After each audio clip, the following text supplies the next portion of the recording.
vamos para a nossa aula de revisão matemática. O assunto dessa aula é fração, e nela vamos entender o que é fração e, com exemplos, aprender a calcular. As frações correspondem a uma representação das partes de um todo, determinando a divisão de partes iguais do inteiro.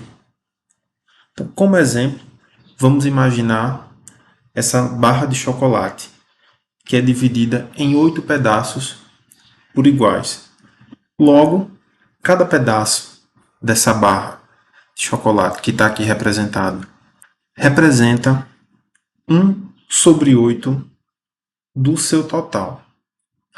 Assim, nós podemos representar esse pedaço da barra de chocolate por uma fração 1/8, onde o valor que está na parte de cima da fração é o numerador e o valor abaixo é o denominador. Logo, o denominador seria a quantidade total de pedaços que nós temos nessa barra, que seria de 8. E o numerador seria o pedaço de chocolate que eu peguei. Se por um acaso eu decido retirar 4 pedaços da barra de chocolate, eu posso dizer que eu comi 4/8 da barra de chocolate.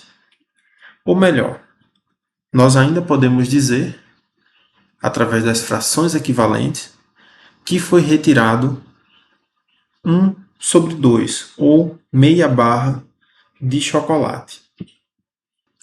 Aqui, nós temos outras frações equivalentes. E como nós vimos anteriormente, as frações equivalentes elas servem para a gente poder simplificar as frações originais, sem alterar o seu valor original. Então, no exemplo da barra de chocolate, onde eu vou pegar 4/8 pedaços, e temos a fração equivalente de 1/2, significa que eu estou pegando meia barra, 0,5. Qualquer uma das duas frações, 4/8 ou 1/2, eu transformando de fração para um número, eu vou ter 0,5. Aqui nós temos outras frações equivalentes, como por exemplo, 3/2, que é equivalente a 6/4. Aqui, na verdade, é como se eu estivesse multiplicando tanto o meu numerador quanto o meu denominador por 2. 2 vezes 2, 4. 2 vezes 3, 6. No outro exemplo aqui abaixo, também temos frações equivalentes. E aqui é como se eu tivesse multiplicado tanto o meu numerador quanto o denominador da minha fração original por 5. Aqui, ao estudar redução de frações, nós podemos, ao invés de multiplicar as frações por algum número, podemos tentar reduzi-las, como por exemplo nessa fração 15/21, que nós podemos dividir a fração original por 3 e chegar ao resultado de 5/7. Muitas vezes reduzir essas frações fazendo essa divisão fica mais fácil da gente calcular o valor dessa fração, caso seja pedido em alguma questão e a gente não tenha calculadora. Porque se a gente tem uma calculadora na mão para fazer, é só colocar o valor da fração original. No exemplo abaixo, temos a fração original dividida por 2, que vai nos gerar 3/2. Agora, nós vamos aprender a fazer redução de frações com o mesmo denominador. Aqui nós temos duas frações com denominadores diferentes, 5/2 e 3/4. E para reduzir ao mesmo denominador, nós vamos usar o mínimo múltiplo comum dos nossos dois denominadores. Aqui eu pego os denominadores e vou começar a fazer uma decomposição. Então, divido primeiramente por 2, 2 por 2, 1, 4 por 2, 2. E mais uma vez, vou dividir por 2. Então, me restaram 1 e 1. Logo, o mínimo múltiplo comum de 2 e 4 seria 2 vezes 2, que é o 4. Para essa fração aqui abaixo, não muda. Para a fração 5 sobre 2, vai mudar. Por quê? Primeiramente, a gente colocaria o denominador 4, que ficou o denominador comum. E para a gente encontrar qual seria o numerador que fosse corresponder a esse mesmo denominador, a gente vai fazer, a gente pega o 4, meu denominador, divide por 2, que daria 2, e esse resultado multiplica por 5. 2 vezes 5, 10. A finalidade de fazer essa redução das frações para o mesmo denominador é para muitas vezes facilitar quando formos fazer adição e subtração de frações, pois estando no mesmo denominador, se eu, por exemplo, fosse somar essas duas frações, bastava eu repetir o mesmo denominador, que é 4, e fazer apenas a soma do numerador, que daria 13. Vamos estudar agora as operações que podem ser feitas com as frações. Vamos começar com a adição de denominadores iguais. Bom, então como eu tinha comentado antes, quando o denominador das frações forem iguais, forem os mesmos, a gente repete esse denominador, que nesse caso aqui é o 4, e fazemos as operações com os numeradores. Então, 5 mais 2 mais 13. E aqui nós temos o nosso resultado de 20 dividido para 4. Quando nós temos soma de frações com denominadores diferentes, nós podemos fazer o método do mínimo múltiplo comum, inclusive esse exemplo é o mesmo que estava no anterior, e com isso a gente vai encontrar o mesmo resultado. Na subtração, a subtração ela segue o mesmo padrão da adição. Se eu tenho denominadores iguais, basta eu repetir o denominador e fazer a operação com os meus numeradores, que nesse caso foi de 6 menos 12, logo eu teria uma fração negativa de 6 sobre 5. Quando tivermos subtração de denominadores diferentes, nós podemos tirar o mínimo múltiplo comum, que para esse caso aqui seria o 14, e com isso nós iríamos fazer 14 dividido para 7, que daria 2. 2 multiplicado por 3, 6. Repito o sinal negativo e vou fazer a mesma coisa para outra fração. 14 dividido para 2, 7. 7 vezes 1, 7. Então, 6 menos 7, menos 1 sobre 14.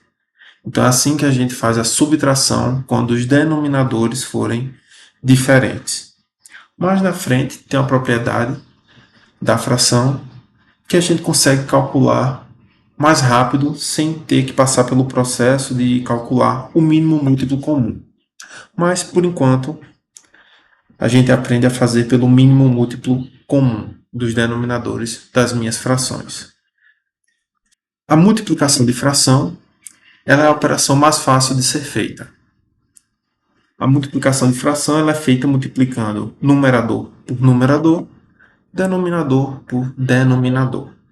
Nesse primeiro exemplo, nós teríamos então 3 vezes 1, numerador com numerador.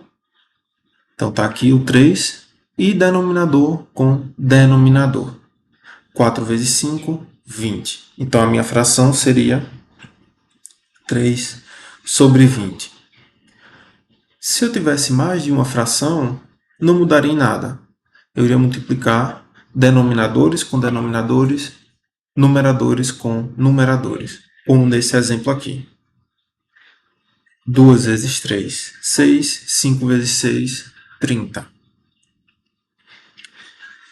E aqui na multiplicação, Não importa qual fração vem em primeiro ou em segundo, eu poderia muito bem fazer a multiplicação de 2 vezes 5 primeiro, que daria 10, e depois 10 vezes 3. A ordem aqui não vai alterar o meu resultado. Para o meu terceiro exemplo, a gente tem aqui a fração 3 sobre 8 vezes 3 sobre 5. Então, eu tenho um resultado de 21 sobre 40. Agora nós vamos para a última operação, que é a divisão. Na divisão de frações, a gente tem que prestar muita atenção. Por quê? Porque eu vou ter a primeira fração dividido pela segunda. Caso a gente vá montar realmente uma outra divisão, então seria quase que uma divisão de frações, onde eu colocaria 3 sobre 4 dividido por 3 sobre 2. E o que é que acontece aqui na minha divisão de frações? Na divisão de frações, a gente vai multiplicar a primeira fração, no caso seria a fração que ficaria no meu numerador, e a gente iria multiplicar pela inversa da minha fração, que ficaria no numerador. Então, observe que, ao fazer essa multiplicação, eu inverti. O 3, que antes era do meu numerador, vem para o denominador. O 2, que era do denominador, vem para o numerador. E assim eu faço a multiplicação de numerador com numerador, denominador com denominador, como vimos na propriedade anterior. Então, aqui eu tenho 16 sobre 12. No exemplo abaixo, temos a divisão de 3 sobre 8 dividido por 15 sobre 2. Então, a gente tem que lembrar que é sempre a segunda fração que nós vamos inverter. O que é denominador vem para o numerador e o que é numerador vem para o denominador. E assim fazemos a multiplicação com a primeira fração. 3 vezes 2, 6. 8 vezes 15, 120. E aqui é sempre bom reforçar e lembrar de que vai ser a segunda fração que vai ser invertida. Pois se você inverte a primeira fração, o resultado aqui daria inverso. Depois vocês podem pegar e fazer o teste. Mantenham a segunda fração multiplicando pelo inverso da primeira. Vocês verão que o resultado vai dar diferente. Aqui temos algumas propriedades das frações. E uma delas que eu quero chamar a atenção é a propriedade 5. Essa propriedade 5, como a gente pode observar, é como se eu tivesse duas frações de denominadores diferentes. Então, sem a gente precisar fazer o mínimo múltiplo comum, o denominador, tanto da soma quanto da divisão, ele seria a multiplicação desses dois denominadores diferentes.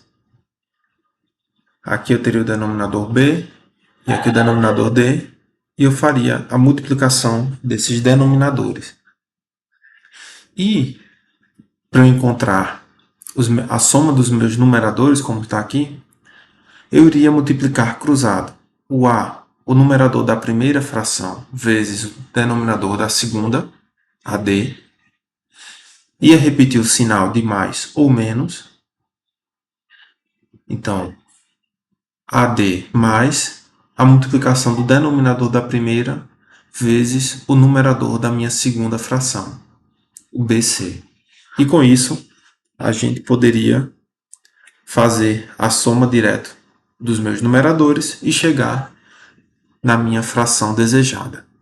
Aqui tem as propriedades da fração para vocês estudarem. Vocês podem observar essas propriedades, podem tentar fazer os exemplos anteriores utilizando diretamente essas propriedades. Mas lembrem de estudar cada uma delas para que quando vocês observarem já as frações, identificarem o que deverão fazer, tanto para simplificar a fração, tanto para conseguir resolver. Aqui eu vou deixar um exercício para que vocês possam treinar. Então, depois que vocês terminarem e fizerem o cálculo, vocês podem deixar nos comentários as respostas. Aqui na letra MN tem um erro de digitação, como tem um colchetes, mas é a primeira fração dividido pela segunda. E esse asterisco aqui está representando a multiplicação.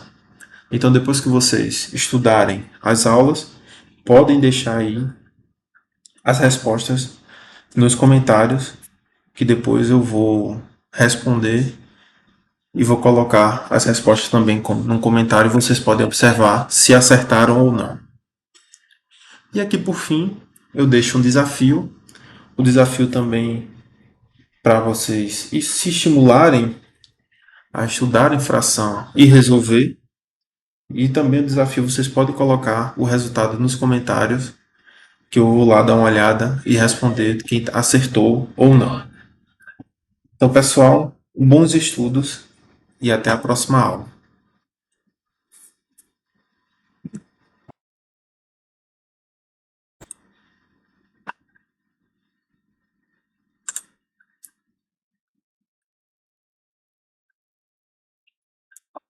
E aqui eu vou deixar também um desafio para que vocês possam se estimular. E aqui eu vou deixar um desafio para estimular vocês a estudarem o assunto de frações. E só para finalizar, aqui tem um aviso muito importante de que tanto os slides dessa videoaula quanto a própria videoaula não substitui o livro.